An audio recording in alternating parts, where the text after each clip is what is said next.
You are open about this stuff, especially in this interview. Mm-hmm. Some people are not open about it, maybe even try to hide it. Yeah. Why are you open about it in this interview? Surgery? Yeah. Because I had a conversation with myself when I did it, and I was like, you know what? A whole bunch of girls is gonna do it. And then I thought about it like this. Why am I hiding something that is nothing wrong with it? Like, what are you hiding it for? Like, just tell them, yeah, I did it. And a whole bunch of other girls is doing it. So, and I also don't mind telling because I actually do want to help girls and give them advice like the do's and the don'ts. You get your surgery, you got to massage your stomach. You got to massage wherever they do lipo at, you got to massage that area. So it's like, I like to help people. So I don't mind telling people what I got done, where to go, who did good, that's nothing to me. Any other advice while we're speaking of advice? Be kind. I just don't like negative energy, y'all.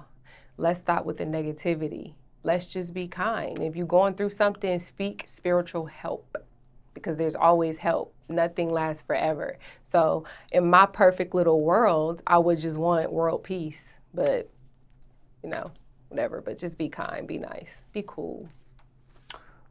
And just to be a little bit more specific, not advice in general, but advice with body Surgery? stuff, yeah. Anything else aside from the massaging?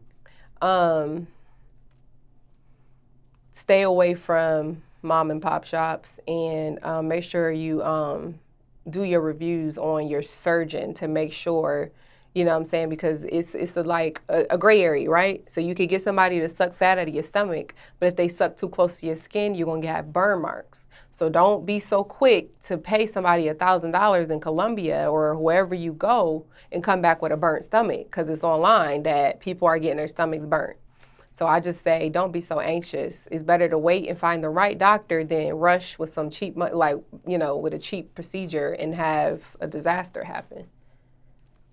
And there were no complications with any of your procedures? Yeah, not really complications, but when I first got my surgery done, I had one of my family members stay with me, and what I forgot the doctor told me was you're gonna leak fluid, right? So the fluid is gonna come out, and when it comes out, you kind of losing like energy, like you're getting weak, and so you got to drink water. In my head, I didn't know that. And then after you have like anesthesia in you, you got to replenish with water and you got to eat. I didn't eat. And so I was laying there, and as the fluid was leaking, I thought I was bleeding to death because the fluid is red. So I panicked, and I was like, I'm bleeding to death, and I'm about to pass out. So I had to call the ambulance. The ambulance came to my house, and they were telling me, do you have insurance? I'm like, no. They're like, yo, if we take you, it's gonna be this amount of money. I got it, but in my head, I'm like, I don't wanna use this money on that. So I started to think. I said, think. Water. I said, give me some water. I started drinking water, and then I ended up getting my energy back, and then I felt better, and then they left. So if you get surgery, just make sure you drink some water and eat something right after your procedure, within that time frame that the doctor tell you to, eat and drink. That was the only complication that I had. And just curious, how much would that have cost without insurance if they had to take you? I can't remember. It was like something bogus. It was like $5 bands? Yeah, it was like $5,000 for a trip. And I was like, nah. Because I was like, I don't think I'm bleeding to death, but I might be bleeding to death. But they looked at it and they told me, you're not bleeding to death, it's fluid. So they was like, you don't worry, you ain't bleeding to death. So I was like, oh, dang, it's fluid. And then I was like, think, water. Drink water, I was good. And just for chronological purposes, I know that you were an exotic dancer for 2.5 years. Yeah. At what point during this 2.5 years was this procedure done?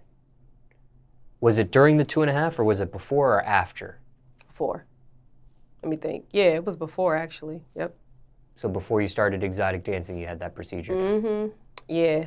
I had always had issues with my little dents. I always had issues with them. So the moment I get my credit right and I, get some money, I'm getting these dents fixed. I'm getting these thick old thighs. I'm sucking some more fat out of them and getting this stomach done. Like I already had it in my head. So yeah, I had actually had that before I started to dance.